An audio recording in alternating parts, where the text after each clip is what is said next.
Welcome back, viewers. Zach here with another video, and today, this month is Canadian TV Show Month.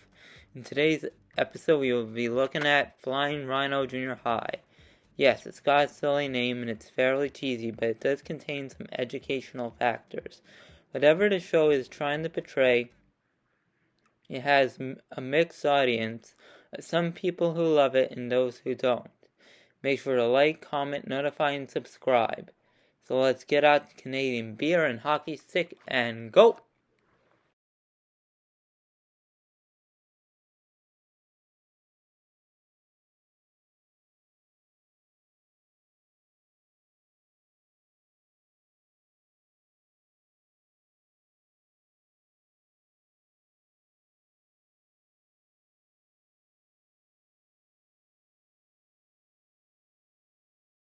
Flying Rhino Junior High is a Canadian French TV series which aired on Teletoon Canada on January 22nd, 1998 and got cancelled on February 2nd, 2001, after 2 seasons.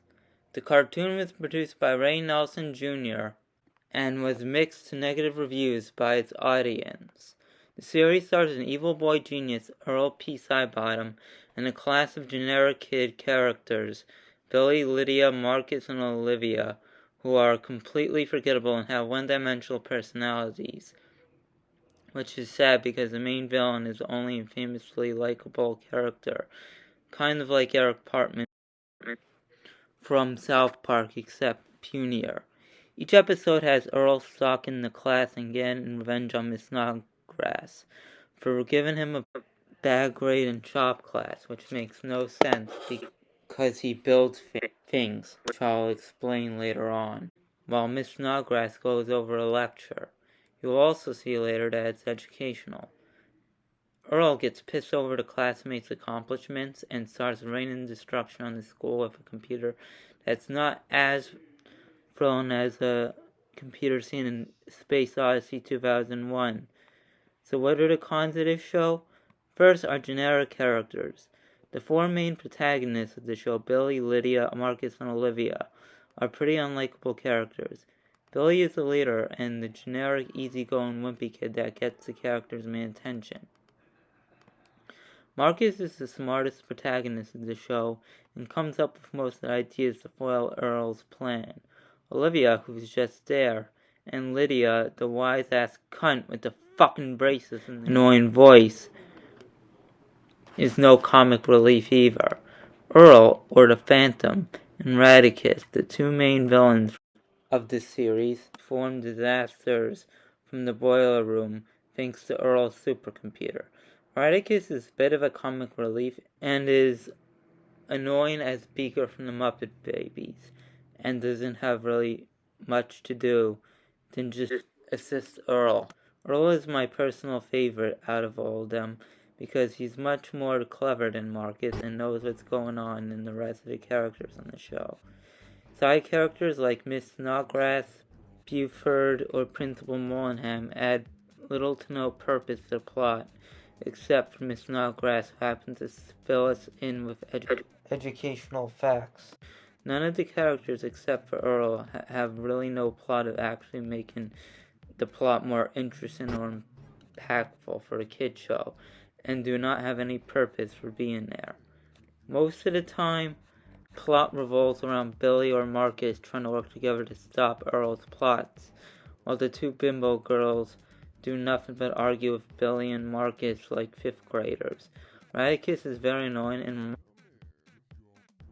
reminds me of the mouse from The Bear in the Big Blue House, with no rhyme intended, and all jokes are based around the main idea of Earl's plots. Miss Snodgrass is a very boring, sarcastic, and stereotypical teacher-like character that inspires most of Earl's plots to get revenge on the 5 main heroes or kill them. Each episode, Miss Snodgrass is very wisdomful and teaches them a different subject each day, either dinosaurs, space, medieval times, oceans, or Greek mythology. The catch here is when she says something to make Earl angry so that he uses his computer to destroy the school.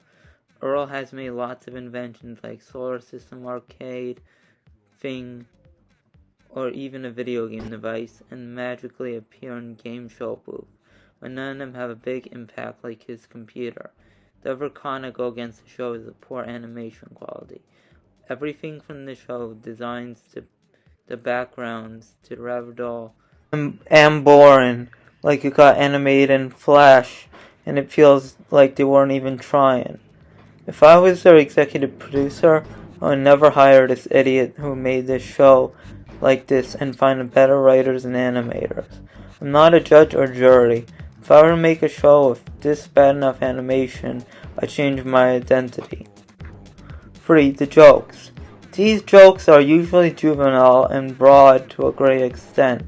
A lot of them are pretty much groaners, and the ones that don't have to do with the educational factor this show provides. For example, there's a scene when Earl tries to win a dinosaur toy and has to electrocute Radicus if he presses a button to make an answer. Then Radicus uses the electric button on Earl when he presses the button. So now that we got through the cons, what are the pros? For one, it's kind of educational. Not because of silly jokes, but it helps young audiences learn middle school grade subjects. If you remember Miss Snodgrass and her lessons, helps the viewer learn about science and history facts. In every episode, she teaches the class a different subject, but in a fun way with projects or activities.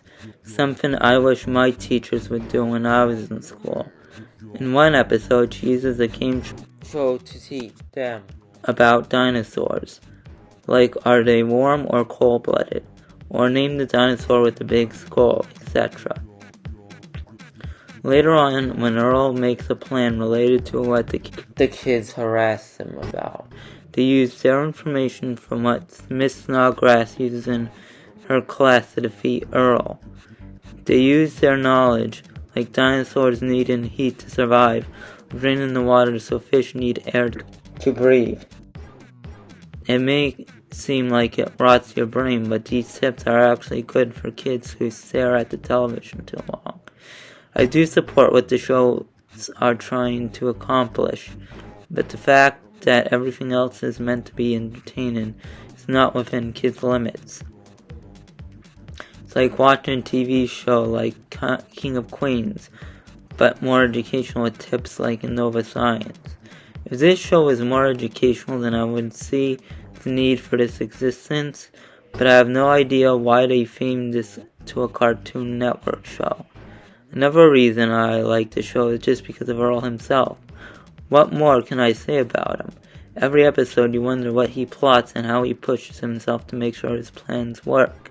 Earl is likable and evil in his own way, and he makes sure that he's the head honcho of the school and makes sure his voice is heard to everyone in the school who calls him out.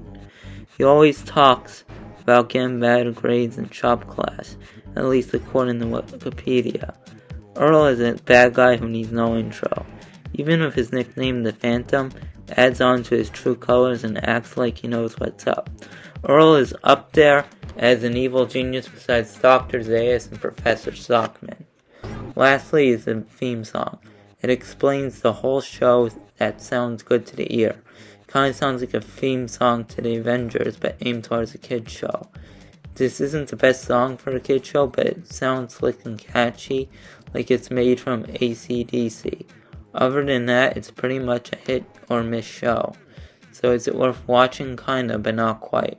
While I like the villain, the song, and the educational factor, has a pretty little pull towards this audience with generic storylines and boring running gags. Almost every episode is like watching a watered-down Phineas and Ferb episode, and the jokes are executed poorly. The only episode that is worth watching is one where Earl bans Christmas at the school, and the school harasses him to the point where he makes things go back to normal. The other notable episode, believe it or not, is one of those weird fetish episodes where a supervillain inflates fetish like a DeviantArt comic, and is fairly disgusting and disturbing to witness as she falls right on Earl and Radicus. I guess Braceface wasn't the only fetish shows from Canada, which will be featured on the channel later. The show, however, can entertain a small audience who wants to educate their minds like Magic School, but it's only less wiseful. So I guess you can say it's recommended to a small audience and maybe to make kids under the age of 7 laugh. So the bottom line is only for some people, not most. Other than that, it could have needed better structure and animation. This is pretty much a good could have been a good show if they had tried better, but it was pretty much eh. So that concludes the review. The show can be educational, but only if it's intentional and the jokes were minimal. That's what a show struggles with. Even if it's not supposed to be educational, there's a real reason not to watch this, rather than just waste your time. I could be watching Dragon Ball Super or Baki, but this show kinda sucks, so I'm gonna say this rhino shit should burn in hell. I'd rather go outside and watch a rhino shit than watch this junk. Thank you for watching, there's more to come soon, so peace!